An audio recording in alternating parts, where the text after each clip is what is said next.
नमस्ते, स्वागत है आपका इस वीडियो में। आज आपका 24th ऑफ मई और उसी के साथ-साथ अगर आप इस चैनल पर नए हैं तो लाइक, शेयर, सब्सक्राइब ज़रूर कर दीजिएगा। कोई भी क्वेश्चन क्वेरी कमेंट सेक्शन में बता सकते हैं और हमारे वेबसाइट में जाके सारा जो कंटेंट है बहुत ही आसानी से आप चेक कर सकते हैं, जैसे आपको ऑलरेडी पता है।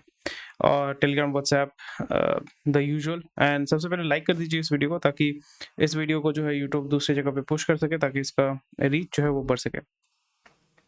तो अभी कल हमने देखा था कि आपका सेंसेक्स जो है ऑलरेडी लाइफ टाइम हाई पहुंच चुका है और बहुत ही एक अमेजिंग चीज़ था, 1.5% आपका ग्रोथ हुआ है। So all time high reach करने के बाद आस्ते-आस्ते वहाँ पे थोड़ा-सा हेवी सेलिंग हो जाता है, तो उसमें कोई बड़ी बात नहीं है। तो मार्केट आज जो है हल्का-फुल्का आपको करेक्शन देखने को मिलेगा और आज वीकेंड है, यानी वीकेंड एज़ इन आप आज जो है वो आपका इस वीक का फाइनल ट्रेडिंग डे है, तो देखना पड़ेगा किस तरीके से आपका मार्केट का जो हाई है वो सस्टेन करता है कि नहीं करता है, क्योंकि कल जो है आपका इलेक्शन डे है। उसके बाद लास्ट आपका जो होने वाला है 1 जून को। So there are 2 phases which are remaining in this election and उसके बाद 4 जून को हमें पता चल जाएगा how and which party is going to come into power। और उसके बाद जो है मार्केट किस तरीके से रिस्पॉन्ड करेगा वो हमें देखना पड़ेगा। एंड डेफिनेटली अगर जो एग्जिस्टिंग गवर्नमेंट है वो अगर कंटिन्यू करती है तो फिर वहाँ पे 4 जून के बाद आपको अच्छा थोड़ा-सा हल्का-फुल्का स्पाइक देखने को मिलेगा, क्योंकि दोनों मार्केट जो है अभी ऑल टाइम हाई पे चल रहा है। So it is very difficult to understand, मतलब एंटिसिपेट करना बहुत ज़्यादा डिफिकल्ट हो जा रहा है वेदर जो ग्रोथ है वो सस्टेन करेगा या वो उसके बाद हल्का-हल्का करेक्शन होने वाला है, क्योंकि मार्केट अभी बहुत ज़्यादा आपका वोलेटाइल है। उसके वजह से आपका गोल्ड का जो परचेज़ है वो भी रैपिड तरीके से आपका उसमें पुश है और बहुत लोग जो गोल्ड नहीं खरीदना चाहते या गोल्ड को परचेज़ नहीं करना चाहते हैं, गोल्ड को ज़्यादा उतना प्रेफ़र नहीं करते, वो सिल्वर की तरफ आ रहे हैं एंड उसके वजह से सिल्वर का भी प्राइस जो है वो ऑल टाइम हाई है। सो हर एक जो मेटल है स्पेशली आपका जो प्रीशियस मेटल है, प्लैटिनम हो जाता है, फिर आपका गोल्ड है, सिल्वर है, क्योंकि कॉपर, एल्युमिनियम ये आप घर में रख नहीं सकते हैं और सिल्वर फिर भी टू अ सर्टेन एक्सटेंट आप घर में रख सकते हो। गोल्ड जो है वो it is much more easier to keep. Diamond आप खरीदोगे नहीं, क्योंकि डायमंड का जो है आपका कैरेट वाइज़ उसका पैसा आपको देना पड़ता है और डायमंड को उतना ईज़िली सेल ऑफ करना भी डिफ़िकल्ट हो जाता है। गोल्ड को आप बहुत ही आसानी से ईज़िली जो है मार्केट में सेल ऑफ कर सकते हैं और वो दोनों कमर्शियल मतलब आपका हाँ, कमर्शियल पर्पज़ के लिए भी इस्तेमाल होता है और आपका डोमेस्टिक पर्पस के लिए भी आपका जो है गोल्ड का इस्तेमाल होता है। So this is what is happening और मार्केट बहुत ही, जैसे ऑलरेडी मैंने बताया कि बहुत ज़्यादा वोलेटाइल है। सो राइट नाउ अगर आप मेरे को पूछोगे कि भाई क्या पॉलिसी है, क्या करना चाहिए, किस तरफ आप देख रहे हो? सो अभी मेरा सिचुएशन है, अभी चुपचाप बैठो, मार्केट को देखो, थोड़ा-सा स्टडी करो। ऐसा नहीं कि 1 हफ्ता, 2 हफ्ता निकल जाता है, क्योंकि जो स्टॉक मार्केट है वहाँ पे अगर आप डे ट्रेडिंग करने आते हो तो ट्रेडिंग करना डे ट्रेडिंग करना it is completely different. I primarily focus on swing trading which is 2 weeks 3 weeks, जब तक मेरा टारगेट फुलफिल नहीं होता और जब मैं देखता हूँ मार्केट में मोमेंटम है या स्पेशली जो स्टॉक है जिसमें मैं इन्वेस्ट करने वाला हूँ वहाँ पे मोमेंटम है, वहीं पे मैं पैसा डालूंगा। रैंडमली पैसा नहीं डालना है, क्योंकि मार्केट जब बहुत ही ज़्यादा वोलेटाइल होता है, लोग बहुत ज़्यादा स्पेकुलेशन कर रहे हैं, तो उस जगह पे थोड़ा-सा केयरफुल होके चलना पड़ता है। और जहाँ पे मार्केट जो है मतलब आपको पता है कि भई मार्केट इस तरीके से मूव करेगा, उस तरीके से मूव करेगा, वही चीज़ मैं आपको बताने वाला हूँ किस तरीके से रिसेंटली जैसे आपको मैंने आपको बताया था कि ऑटोमोटिव सेक्टर में अगर हम देखें, सो ऑटोमोटिव सेक्टर में आपको क्या देखने को मिलेगा कि auto companies they are selling a lot, but इस जगह पे जो दूसरे एंसिलरी इंडस्ट्रीज़ हैं, जैसे आपका फ्यूल हो गया, टायर हो गया, फिर आपका जो स्पेयर पार्ट्स बनाने वाली कंपनीज़ हैं, उनका जो है अच्छा सेल होने वाला है। वही आपको देखने को मिला कि कल परसों मैंने शायद से आपको बताया था कि न्यूज़ आया था कि जेके टायर का जो नेट प्रॉफिट है वो इंक्रीज़ हो रहा है। बालकृष्ण इंडस्ट्रीज़ जो है, जो आपका बीकेटी जिसका ऐड आता है ऑस्ट्रेलियन, मैंने फर्स्ट देखा था ऑस्ट्रेलियन कोई क्रिकेट जो है वहाँ पे बीकेटी बीकेटी मैंने देखा था। तो मैं सोचा ये बीकेटी कौन-सा कंपनी है? फिर पता चला कि बीकेटीज़ बालकृष्ण इंडस्ट्रीज़ प्राइमरीली आपका जो कमर्शियल व्हीकल्स होते हैं उसके जो टायर्स है वो मैन्युफैक्चर करते हैं और वो यूरोप में, ऑस्ट्रेलिया में जो है एक्सपोर्ट करते हैं। अपोलो का भी जो है अच्छा आपका जो इनकम है वो आपको देखने को मिलेगा और उसकी वजह से आपको ये भी और एक चीज़, आपको और एक ट्रेंड हल्का-फुल्का आपको देखने को मिल रहा है कि जो पीई है वो आपका ऑफलोडिंग करना शुरू कर रहा है। पीई की मैं बात कर रहा हूँ, मैं एफपीआई की बात नहीं कर एफडीआई सॉरी एफआईआई की बात नहीं कर रहा हूँ, बट जो पीई है जिसने ओनरशिप खरीदा है, जिसने आपका एफडीआई है, यानी डायरेक्ट इन्वेस्टमेंट उन्होंने किया है, कंपनी का ओनरशिप उनके पास है, वो अभी जो है वो सेल ऑफ करके निकल रहे हैं। So that is something which needs to be taken care of. और हर एक चीज़ जो है, जैसे मैंने ऑलरेडी बताया कि हर एक चीज़ कनेक्टेड होता है, आपको ये फिगर आउट करना पड़ेगा या at least I try to figure out कि भाई ये एक-दूसरे के साथ कैसे रिलेटेड है and I try to figure out कि भाई जब ये एक-दूसरे के साथ रिलेटेड है तो इसका इम्प्लीकेशन क्या हो सकता है, किस तरीके से ये आगे की तरफ मूव कर सकता है और वहाँ पे कहाँ पे मैं कॉशियस होके अपना पैसा जो है, कैपिटल जो मैं मार्केट में लगाने वाला हूँ उसको मैं सेव कर सकता हूँ और जो कैपिटल मैं लगाने वाला हूँ उसको मैं कैसे इंक्रीज़ कर सकता हूँ, यही तो मेन पॉलिसी होता है।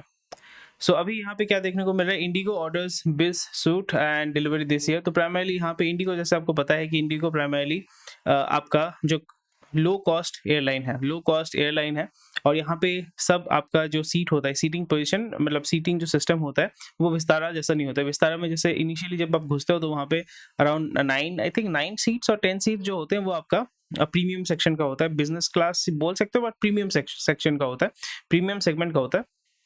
और बाकी जो रो होता है वो आपका इकोनॉमिक क्लास होता है। इंडिगो में पूरा ही जो इकोनॉमिक क्लास होता है, इंडिगो का मेन ऑब्जेक्टिव होता है कि हमें वॉल्यूम में गेम खेलना है।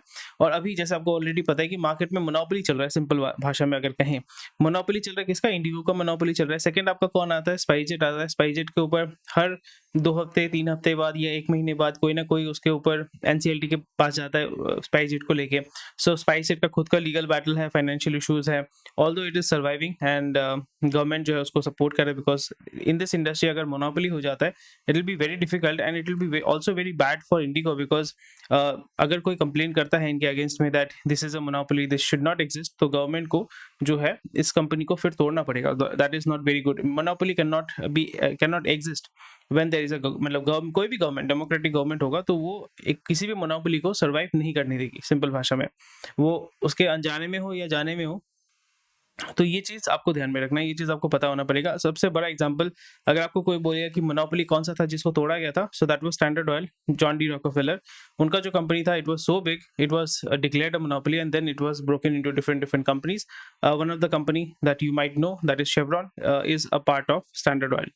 सो that is something they need to figure out. फिर वहाँ पे जैसे गूगल जो है, Google has a monopoly in Google has a monopoly in search engine, right. But वो बोलता है कि हम तो एडवर्टीजमेंट मार्केट के हैं, तो एडवर्टीजमेंट मार्केट में दूसरे प्लेयर्स हैं, तो it is a very small part of it. But अगर हम सर्च इंजन के पॉइंट ऑफ व्यू से देखें तो Google has monopoly. So this is how it works, इस तरीके से जो है काम किया जाता है।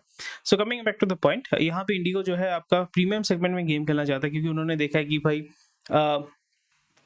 जो वॉल्यूम वाला सेगमेंट है वहाँ पे तो लोग हमारे पास आ ही रहे हैं, कस्टमर हमारे पास आ रहे हैं। स्पाइसजेट में भी हल्का फुल्का कस्टमर जा रहा है, अकासा के पास भी हल्का फुल्का कस्टमर जा रहा है, बट अकासा में भी हमने देखा कि वहाँ पे भी पायलट जो है वो स्ट्राइक कर रहे हैं।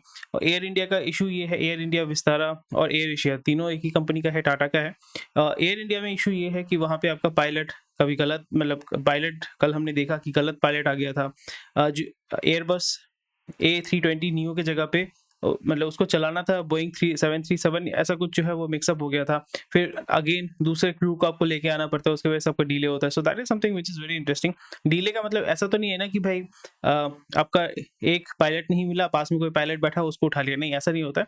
You have to have experience, knowledge, क्योंकि a lot of things are at stake.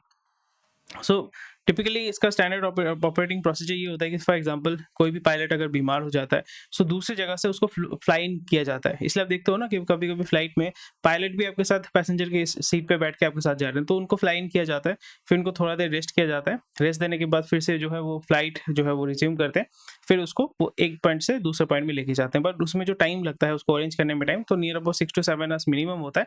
But वो अगर फॉर एग्जाम्पल जो पायलट है वो अगर दिल्ली से आ रहा है या फॉर एग्जांपल मुंबई से आ रहा है, उसको अरेंज करना, फिर उसको केरला में भेजना, it takes a lot of time. तो उसमें इसलिए आपका कल हमें देखने को मिला था नियर अबाउट 13 आवर्स का जो है वो डिले हुआ था। सो बॉटम लाइन ये है, इंडिगो वाले सीन में ये है कि they are looking to capitalise, because उनको दिख रहा है कि भाई लोगों के पास पैसा है, they want to spend more money, they have more money, so they are going to carve out a section where they will be asking and giving them some features that okay हम जो है आपको business class का feature दे रहे हैं या थोड़ा सा प्रीमियम फीचर दे रहे हैं, उसकी जगह पे जो आपका 7,000 का जो अमाउंट है, फॉर एग्जाम्पल 7,000 का जो फ्लाइट का जो आपका टिकट होता है, उस जगह पे आप हमें 15,000 दो, 21,000 दो, 30,000 रुपए दो, and there are people who are willing to pay for that. But इसमें ये चीज़ है, आपको बहुत सारा रेट्रोफिट, टिपिकली आपका जो सीटिंग जो लेआउट है वो चेंज करना पड़ता है। और आजकल का जितना भी आपका एयरक्राफ्ट है वहाँ पे रेट्रोफिट हो जाता है। रेट्रोफिट मतलब होता है कि आपका ज़्यादा कुछ मॉडिफिकेशन या तोड़फोड़ करने की जरूरत नहीं होती, जस्ट स्क्रू खोल के दूसरा चीज़ आपको वहाँ पे लगाना पड़ता है। सो रेट्रोफिट के माध्यम से आप उसको इजीली जो है विद इन 1 मंथ आप उसको जो है वो डिप्लॉय कर सकते हैं। Local pharma JB Chemicals and Pharmaceuticals को खरीदने के प्लान कर रहे हैं। और हमने जैसे देखा कि पीई जो है इसको ऑफलोड करना चाहता है। पीई ने इसको केकेआर ने इसको खरीदा था। KKR is a private equity firm. फिर उन्होंने सिप्ला के जो ऑफिशियल्स वो एक ऑफिशियल है उनको वो लेके आए थे। एंड उसके बाद जो है जैसे मैंने ऑलरेडी बताया था केकेआर एज इन जो भी आपका प्राइवेट इक्विटी फर्म होता है उसका मेन ऑब्जेक्टिव होता है जब वो देखता है कि एक बच्चा जो है ये बच्चा एज इन एक बिजनेस जो है बहुत अच्छा काम कर रहा है प्राइवेट से मतलब प्राइवेट लिमिटेड है या जो भी है पब्लिक कंपनी है प्राइवेट लिमिटेड कंपनी है it has a lot of potential market में भी पोटेंशियल है कंपनी के पास कुछ यूएसपी है कुछ ऐसा चीज़ है जिसको हम स्केल अप कर सकते हैं तो पी क्या करता है वो पैसा लेके आता है एक्सपर्टीज लेके आता है और फिर उसमें पैसा डालता है पैसा इन्फ्यूज करता है आपका जो डिजर्विंग लोग हैं उनको लेके आते हैं बेसिकली उसको अपग्रेड करते हैं उसके मैनेजमेंट स्किल्स को अपग्रेड करते हैं उसके मार्केटिंग स्किल्स को अपग्रेड करते हैं उसके जो आपका जो प्रोडक्शन कैपेसिटी है उसको अपग्रेड करते हैं क्योंकि उनके पास पैसा है उसके माध्यम से they come into the management they push the company they modify the company and they take it high एंड उसके बाद उसको आइदर आईपीओ में लेके जाते हैं या टिपिकली सेल ऑफ करते हैं तो आईपीओ में दिक्कत ये होता है कि उसमें आपको बहुत सारा फाइलिंग करना पड़ता है कंप्लायंस के इश्यूज होते हैं तो इजीली आप नहीं कर सकते नियर अबाउट 2 साल का जो है एक कूलिंग पीरियड आपको चाहिए होता है दूसरा है अगर आप उसको ऑफलोड करना चाहते हैं देखते हैं कि भाई हम जो है इस कंपनी को बेचना चाहते हैं so with in 6 to 8 months अगर आप किसी बैंक को या किसी इन्वेस्टमेंट बैंक को अगर इन्वॉल्व करते हैं so they have a network they have a huge network तो वो फिगर आउट करते हैं कि okay this is a company हमारा जो वैल्यूएशन था हमने इसको $600 million या $400 million से $1.2 billion तक हमने इसका वैल्यूएशन जो है वो जस्टिफाई करेंगे और बताएंगे किस तरीके से ग्रोथ हुआ है किस तरीके से ग्रोथ वो कर सकते हैं उसके बाद वो इन्वेस्टमेंट बैंकर्स जो है वो यहाँ पे आके इन्वेस्टर्स ढूंढ के इसको सेल ऑफ करते हैं सो this is how it works and again कोई दूसरा बंदा जब इसको खरीदेगा आइदर उसको अक्वायर कर देगा एक्विहायर जिसको बोलते हैं एक्विहायर कर लेगा या उसको एज अ सेपरेट एंटिटी उसको ग्रो करेगा उसके जो कैपेसिटी है उसको इंटीग्रेट करेगा या लेटर ऑन अगर वो स्टैंड अलोन कंपनी रहता है तो फिर उसको बाद में आईपीओ में भी लेके जाया जा सकता है तो इसमें अलग अलग कंपनीज आपको क्या देखने को मिल रहा है प्राइमरली आपका एक्विहायर ही होगा एक्विहायर का मतलब होता है कि वो एक्वायर करते हैं और पूरा जो टीम है उसको एब्जॉर्ब कर लेते हैं इसलिए आपका जो दूसरे फार्मा कंपनीज है they are looking to get into this that is Mankind Pharma. Mankind Pharma is also was looking to buy Cipla, वो हुआ नहीं. Dr. Reddy's, Torrent Pharma. Torrent Pharma जो आपका ये गुजरात का है. Mankind I think is ये आपका हरियाणा साइड का है ना Mankind वाला.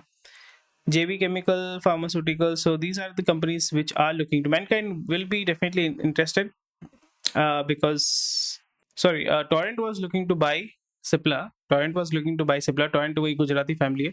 वही मैं थोड़ा सा कंफ्यूज हो गया टॉरेंट वाला जो है वो गुजराती है मैनकाइंड वाला जो है वो कहाँ का है मैनकाइंड फार्मा मुंबई का है ना ये कलकत्ता का थोड़ी होगा ये मेरठ का है ना मेरठ वाले साहब हैं मेरठ वाले साहब हैं मैनकाइंड फार्मा लोकेशन अरे यार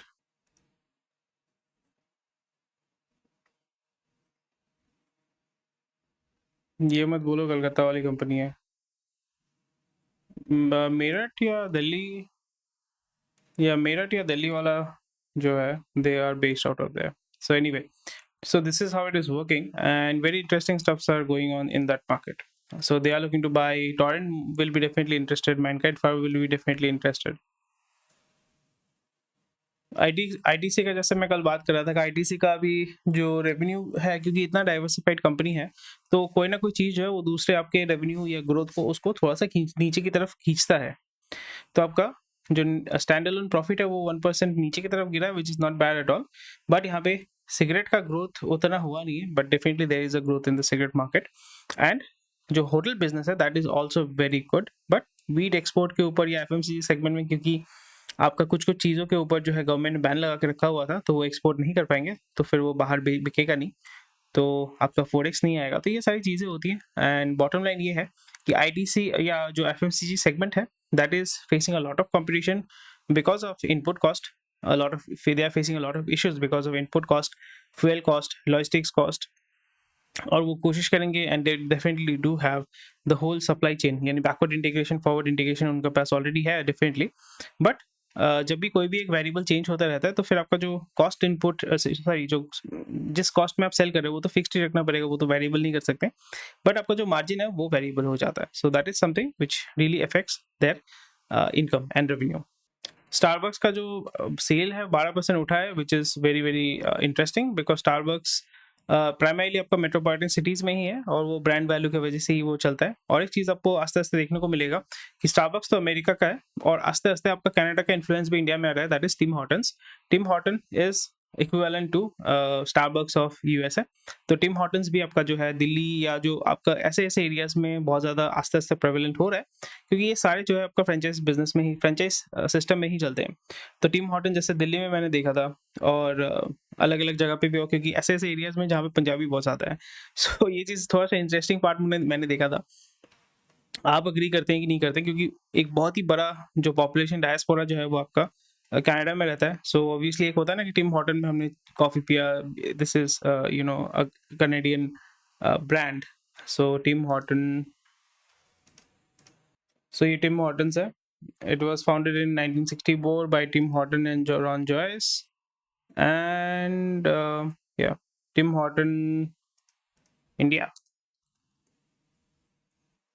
दिल्ली ये सब एरिया में आपको, चंडीगढ़ वही तो मैंने बताया ना, चंडीगढ़ शहर, चंडीगढ़ दिया कुड़िया। Tim Horton New Delhi, Green Park, most वाले में ग्रीन पार्क मैंने देखा था। चंडीगढ़, गुरुग्राम, साकेत, चंडीगढ़, न्यू नोएडा, नूडा, दिल्ली, लुधियाना वही मैंने बोला लुधियाना, लुधियाना इज दी, भटिंडा, न्यू दिल्ली, चंडीगढ़, मुंबई में भी है, ऑब्वियस रीजन पंजाब, पटियाला, कुर्ला, मुंबई। तो वही आपको देखने को मिल रहा है ना कहाँ कहाँ पे है। पुणे हेब्बल तो आपका बैंगलोर में ना, हेब्बल, पंजाब संगरूर, संगरूर, मुंबई पुणे एक्सप्रेसवे। पुणे वही होगा कि आपको वेस्टर्न बेल्ट में ही देखने को मिलेगा। पुणे, मुंबई, चंडीगढ़, लुधियाना, संगरूर, एंड या, so for obvious reasons I hope you have understood, you know maple tree का जो पत्ता है, कनाडा, एतू कनाडा, एतू कनाडा भी बोलते हैं ना कुछ फ्रेंच में। एनीवे, अच्छा कल किसी ने कमेंट किया था कि न्यूज़ ही पढ़ो ना, क्या फालतू चीज़ बोलते हो। मतलब मज़ा आता है फालतू चीज़ बोलने में, इंटरेस्टिंग होता है, कॉन्वर्सेशन होता है। सिर्फ न्यूज़ पढ़ेंगे तो थोड़ा बोरिंग हो जाएगा ना। पर ये एक बहुत अच्छा न्यूज़ है, वो ये कि एनसीआर में आपका जो अनसोल्ड होम्स है उसका जो है शेयर बहुत ही कम हुआ है। सोचो कि 57% तक वो गिरा है। Sorry, sharp 57% reduction. मतलब सोचिए कि आपका 100 यूनिट था, उसमें से आपका 57% रिडक्शन हुआ। सो that is something is very very very very big news. मतलब आपका अनसोल्ड इन्वेंटरी 57% तक रिड्यूस हुआ है, दैट इज वेरी गुड। बहुत सारे ऑफर्स जीएसटी फ्री ये सब करके बिक रहा है। But this shows that there is underlying problem there, why people are not buying. जो लग्जरी हाउसिंग प्रोजेक्ट्स हैं वो सेल आउट हो जा रहा है, लोग लाइन पे दे के मतलब पागल जैसा वो भर रहे हैं, ठीक है।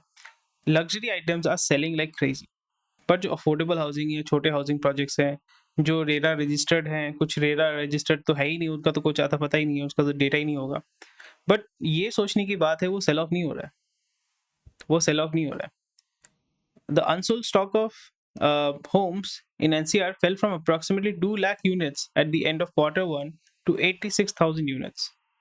So this is not a matter of joke. 2 lakh units आपका खाली पड़ा हुआ है, अभी अभी भी जो है 86,000 यूनिट्स जो है वो खाली पड़ा हुआ है। एंड डेफिनेटली इसमें पुश हो रहा है, लोग खरीद रहे हैं, उसको परचेज कर रहे हैं। ज़्यादातर इसको परचेज कर रहे हैं आपका रेंटल के लिए या लीज के लिए परचेज कर रहे हैं। But still this is something which is very very concerning reason, because अगर अनसोल्ड इन्वेंटरी होते हैं, बहुत सारे ऐसे मैंने कॉम्प्लेक्सेस देखे हैं नोएडा में, गुड़गांव में, जो आपका मतलब बिल्डिंग है, लोग रह रहे हैं, सब कुछ है, बट बाहर एक नोटिस लगा हुआ है कि भाई ये कंपनी बैंकरप्ट हो चुका है, एनसीएलटी में जा चुका है, ये कंपनी एनसीएलटी में जा चुका है, तो आप खुद का खुद देख लो। So this is something which is very very scary, क्योंकि उन सारे अपार्टमेंट मतलब कॉम्प्लेक्सेस में क्या है कि सोचो आपका 100 हाउसिंग मतलब 100 फ्लैट है, 100 फ्लैट में से आपका 40 या 45 ऑक्यूपाइड है, बाकी खाली पड़ा हुआ है। तो ये सारे इश्यूज हो रहे हैं, और उसमें आप इजीली उसको सेल ऑफ भी नहीं कर पा रहे हैं, बहुत लोगों को डिलीवरी भी नहीं मिल रहा है, और उसकी वजह से आपका केसेस जो है वो चल रही है। So FMCG companies are looking to find way to premiumise for obvious reasons, क्योंकि लोगों को जो है they are looking to spend money for brand.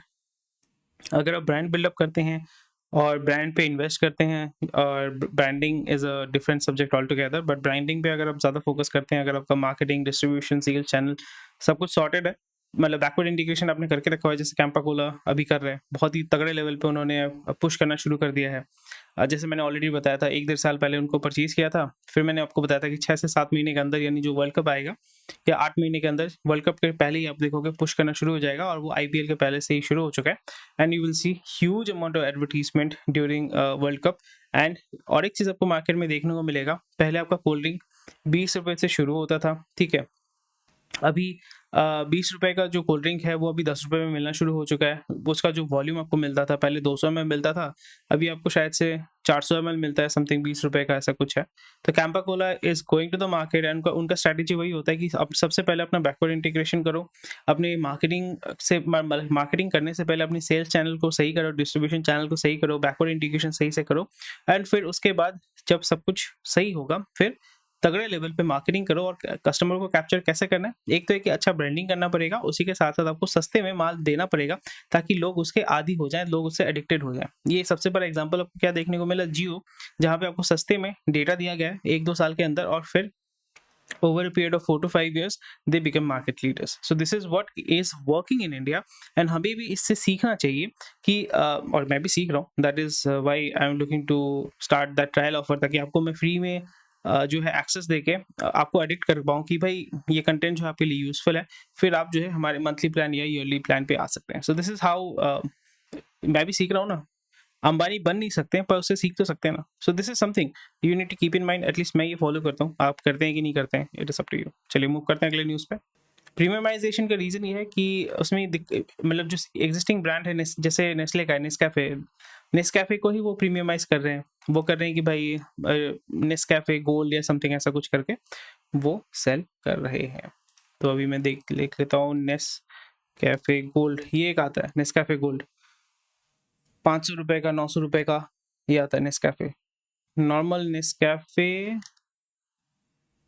Nescafe is 175, Nescafe gold is 185, वो है ना 185 रुपीज, 185 ग्राम का जो है 950 रुपए, और इंस्टेंट कॉफी जो सस्ते में आता है वो 175 रुपीज। तो ये है मतलब डिफरेंस प्रीमियमाइजेशन का। यहाँ पे उन्होंने प्रीमियमाइजेशन थोड़ा सा पैकेजिंग अच्छा किया, ऐड में गोरे लोगों को दिखाना शुरू कर दिया, तो थोड़ा सा प्रीमियम हो गया। और जो अपना देसी कैफीन एडिक्ट वाला बंदा है, वो तो 2 रुपए 3 रुपए का सैशे लेके ही अपना जो है कैफीन हिट लेगा। सो this is what is happening. And अगर आप जिम में जाते हैं, डेफिनेटली मुझे बताइएगा, जिम में क्या होता है कि बहुत लोग कैफीन लेके आते हैं, तो कैफीन में क्या करते हैं, पानी में 4-5 सैशे जो है, वो 2 रुपए का जो नेस्कैफे का सैशे होता है ना, उसको जो है डाल के पीते हैं। 2 रुपए का जो सैशे होता है, ये रहा 2 रुपए का सैशे जो है उसको पीते हैं, एंड उसको एक आपका इंस्टेंट कैफीन का हिट मिलता है, which really helps them with workout, ताकि वो पेन या एंड्योरेंस जो है उसको इंक्रीज कर सके। सो this is something, if you don't know you know, if you know you know. चलो मूव करते हैं। टारो के जो शेयर होल्डर्स हैं, उन्होंने सन फार्मा के साथ मर्जर को ओके कर दिया है। Sun Pharma, Taro is a Israeli company which was bought by American investors, and then it was listed publicly. फिर सन फार्मा ने उसका नियर अबाउट 60% उसको ओन किया था, एंड फिर वो बोल रहे थे कि हम पूरा जो है इसको टेक ओवर करना चाहते हैं, we want to merge it with our company. But बाकी जो शेयर होल्डर्स हैं उन्होंने बताया कि नहीं ऐसा नहीं होने वाला, क्योंकि पब्लिक लिस्टेड कंपनी है, बहुत सारे दूसरे कंपनीज या दूसरे शेयर होल्डर्स रहते हैं। सो अभी इसका कंप्लीट टेक ओवर हो चुका है, and it will become a private company, and then it will be merged with Sun pharma.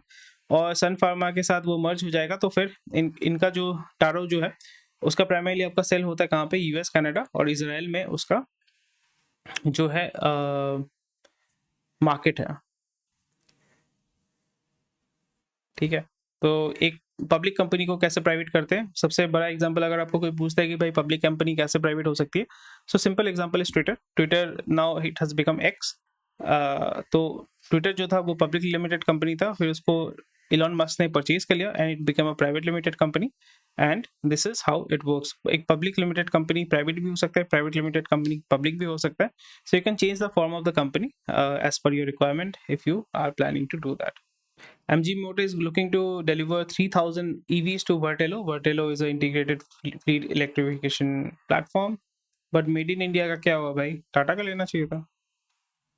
Red C crisis की वजह से आपका ऑलरेडी रेड सी क्राइसिस लोग भूल चुके हैं, बट ये अभी वाइट गुड्स का जो प्राइस है वो बढ़ा रहा है। वाइट गुड्स का मतलब होता है टिपिकली वाइट प्लास्टिक वाले जो गुड्स होते हैं, वॉशिंग मशीन, AC, फिर टीवी भी इसमें आता है और एयर कंडीशनर, ये सारी चीज़ें जो होती हैं प्राइमरीली आपका सी रूट से ही आपका ट्रांसपोर्ट किया जाता है, बिकॉज़ नहीं तो कॉस्टिंग में आएगा नहीं, और इसका कॉस्ट बढ़ रहा है बिकॉज़ वहाँ पे इंश्योरेंस मतलब पॉलिटिकल इश्यूज़ बहुत ज़्यादा है, या आपका पॉलिटिकल इश्यूज़ बोल सकते हैं, सोशल इश्यूज़ भी है। ये बहुत अच्छा चीज़ है कि अगर आप मॉस्को जाना चाहते हैं, रशिया में जाना चाहते हैं, तो आपको फ्री वीज़ा आपके पास हो जाएगा, आपको मिल जाएगा अगर आप इंडियन हैं तो। So this is something which is very nice, because Russia is a huge country, बहुत सारे पॉसिबिलिटीज़ हैं, रशिया इंडिया रिलेशन बहुत अच्छा है, एंड वहाँ पे जाके आप बिज़नेस कर सकते हैं। जैसे टी बहुत ज़्यादा अमाउंट में रशिया से इंडिया से एक्सपोर्ट होता है रशिया में, अगर आपको पता नहीं है। Tea is a very big thing which is exported from India to Russia. वहाँ से रशिया से फिर यहाँ पे चावल आता है, and these are the things which are happening. तो अगर आप घूमना भी चाहते हैं, वहाँ पे भी घूम सकते हैं। And Moscow Russia is a huge country, and you can definitely, आपको ईस्टर्न जगह पे तो जाना नहीं क्योंकि वहाँ पे वॉर चल रहा है, but rest of the country you can definitely go and visit. JSW paints जो है वो बोल रहा है कि भाई हम जो है इंडस्ट्री लेवल प्रॉफिटेबिलिटी को रीच करेंगे within 3 to 4 years, and paint segment में क्योंकि इनपुट कॉस्ट वेरिएबल होता है and primarily you are selling something which is considered to be a commodity, तो बहुत ज़्यादा प्रीमियमाइजेशन कर सकते हैं, बट ज़्यादा आप चार्ज नहीं कर सकते हैं, और लोकल जो स्मॉल लेवल मैन्युफैक्चरर्स भी हैं वो भी गेम खेल रहे हैं यहाँ पे। सो बड़े बड़े कंपनीज कौन से हैं? एशियन पेंट्स, उसका जो ग्रोथ है उतना अच्छा नहीं था। बर्जर पेंट्स का रेवेन्यू जो है वो बहुत तगड़े लेवल पे ग्रो हुआ है। Kansai Nerolac is also doing decently well, और कांजाई नेरोलैक जो है वो बोलता है कि वही यूएसपी वही है कि हम जो है जापानीज टेक्नोलॉजी ये सब कर रहे हैं। So JSW Paints is also coming into this segment, and उनका जो एक यूएसपी है कि आप कोई भी रंग लो उसका एक ही दाम आपको देना पड़ेगा, अलग अलग दाम आपको नहीं देना पड़ेगा।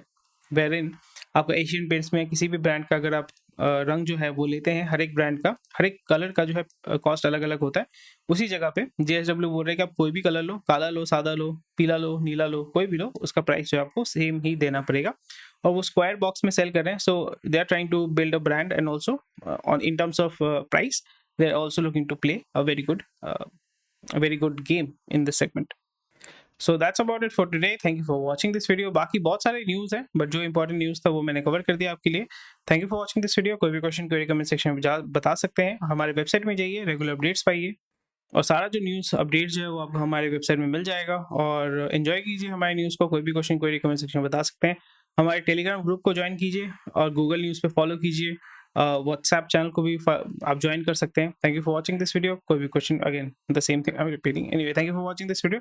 I'll see you tomorrow and we'll discuss more and more. Bye.